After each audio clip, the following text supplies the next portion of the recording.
Welcome back, everybody! For more terrifying true ghost stories, make sure to subscribe to the channel. Real fear. Real encounters. You've been warned. In 1897, two pioneers named Jesse and Mary Job set out to build a new life for themselves and their children in western Nebraska. They purchased a 160-acre plot of land near Whitman and began construction on their farmhouse. Neighbors warned them that the area was cursed, but they ignored these warnings and moved right in. Within days, strange things started happening. Doors swung open on their own. Tools mysteriously broke. And at night, the wind seemed to whisper the name Sarah over and over again. The wind would also carry the sound of what seemed to be an old woman crying.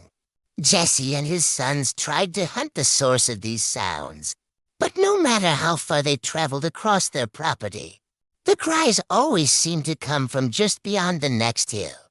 Feeling unsettled, the family decided to abandon their home and move to Colorado. As they drove away, they heard a blood-curdling scream.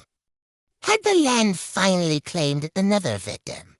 Years later, a man named George Champlin purchased the property. He and his wife lived in relative peace until one day, while he was plowing the field where the farmhouse once stood, his plow hit something hard and turned up a skeleton wearing shackles.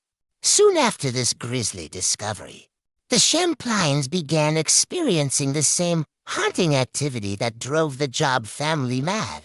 George consulted a psychic who told him that the ghost of Sarah was not only the one responsible for all of these events, but she was also buried beneath his farmhouse. With the help of some friends, George dug up the floorboards in his basement and underneath them found the remains of a woman shackled to a wall. She was buried with a pewter plate that read, "Here lies Sarah, the wife of Thomas." They reburied her remains in a local cemetery, and the haunting soon came to an end. Some say that the land is now safe, but others say that Sarah still wanders the plains, searching for her lost bones and calling out to passersby, "Have you seen my bones?" For centuries, the small island of Santa Cruz de Tenerife has served as a pit stop for sailors traveling between the Americas and Spain. Many ships have wrecked along its shores, and many souls have been lost to the sea. One of the most famous shipwrecks occurred in 1887 when the captain of the British steamer the New York accidentally steered the vessel straight into the rocky cliffs of the island. Of the 45 people on board, only 5 survived. Many died instantly upon impact, but others survived for several hours, clinging to the wreckage for dear life. One such survivor was a young boy.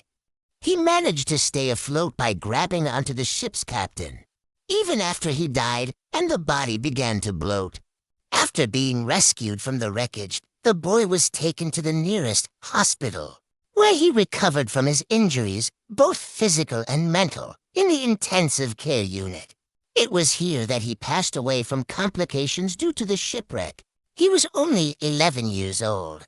Today, locals say that the ghost of the boy can be seen wandering around the city. Some claim to have even heard the sound of his footsteps echoing through the streets or seen his ghost sitting alone on the shore, waiting for his father to return from the sea. Around the turn of the 20th century, a small wooden house stood at the end of Morton Street in Boston. It was a happy house. A husband and wife lived there with their 3 daughters. But in 1909, tragedy struck.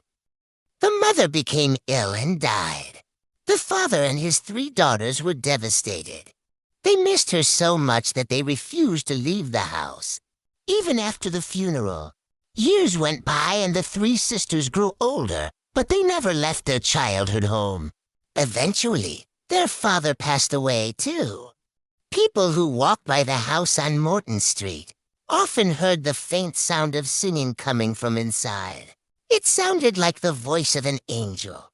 Those who lived nearby said that the singing always seemed to be coming from the second floor, One day, workers arrived to tear down the house and convert the lot into a parking space.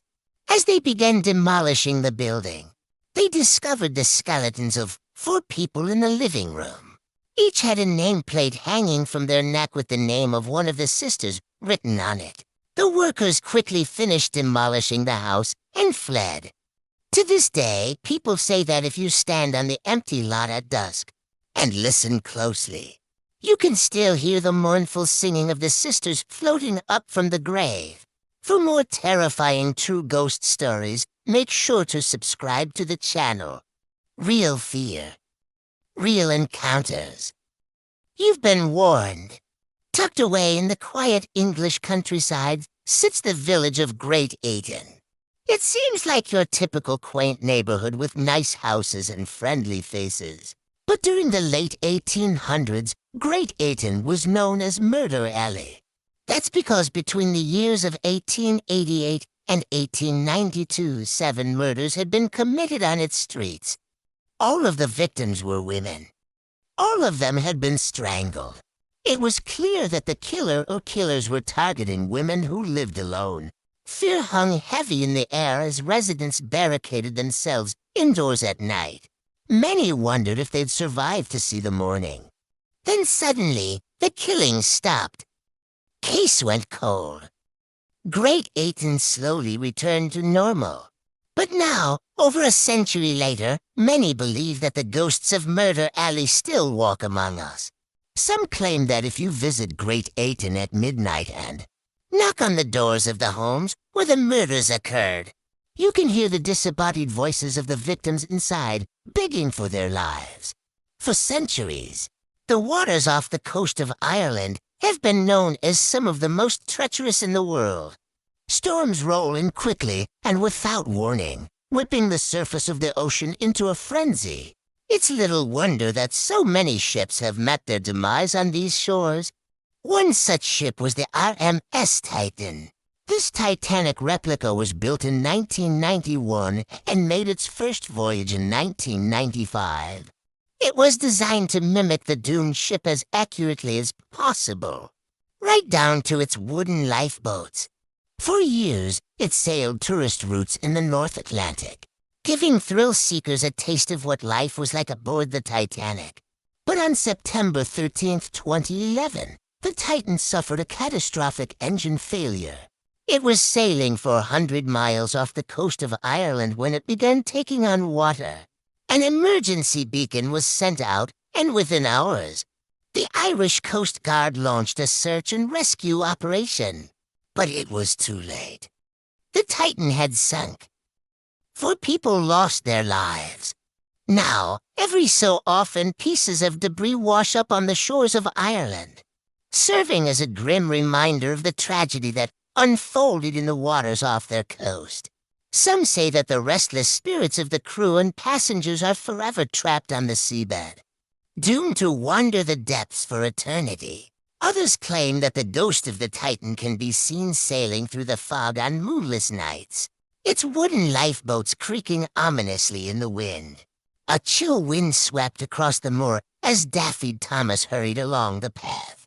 It was 1928, and Daffyd was on his way to visit his sister and brother-in-law who lived in a remote farmhouse in Wales.